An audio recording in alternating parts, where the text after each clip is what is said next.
बुढ़ापे का असली सहारा एक बहू ही होती है। हिमांश गर्मियों की छुट्टियों में 15 दिन के लिए मायके जाने के लिए पत्नी कांति और दोनों बच्चों को रेलवे स्टेशन छोड़ने गया। तो मैडम जी ने सख्त हिदायत दी कि माँ बाबूजी का ठीक से ध्यान रखना और समय समय पर उन्हें दवाई और खाना देते रहना। हाँ हाँ ठीक है, जाओ तुम आराम से, 15 दिन क्या 1 महीने बाद आना, माँ बाबूजी और भी मज़े में रहेंगे। और रही बात उनके ख्याल की, तो मैं भी तो आखिर उनका बेटा ही हूँ, हिमांश ने बड़ी अकड़ में कहा।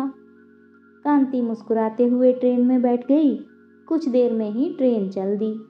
उन्हें छोड़कर घर लौटते वक्त सुबह के 8 बजे थे। तो हिमांश ने सोचा बाहर से ही कचौड़ी समोसा ले चलूं, ताकि माँ को नाश्ता न बनाना पड़े।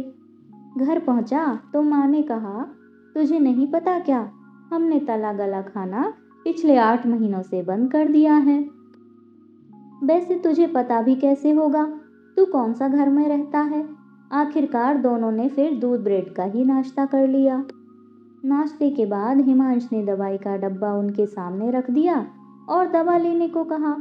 तो माँ बोली, हमें क्या पता कौन सी दवा लेनी है, रोज तो बहू ही निकाल कर देती है। उसने कांति को फोन लगाकर दवाई पूछी और उन्हें निकाल कर खिलाई।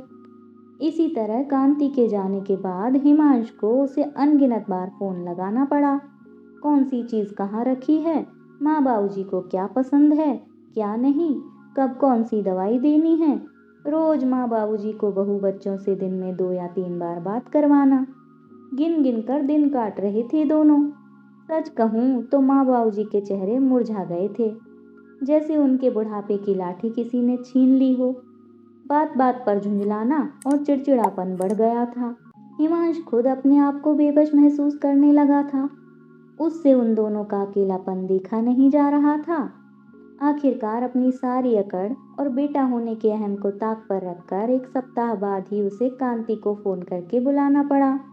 और जब कांति और बच्चे वापस घर आए तो दोनों के चेहरे की मुस्कुराहट और खुशी देखने लायक थी, जैसे पतझड़ के बाद किसी सूख चुके वृक्ष की शाख पर हरी पत्तियां खिल चुकी हों।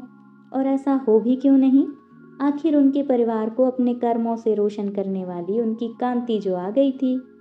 हिमांश को भी इन दिनों में एक बात बखूबी समझ आ गई थी, और वो ये कि वृद्ध माता पिता के बुढ़ापे में असली सहारा एक अच्छी बहू ही होती है, ना कि उनका बेटा।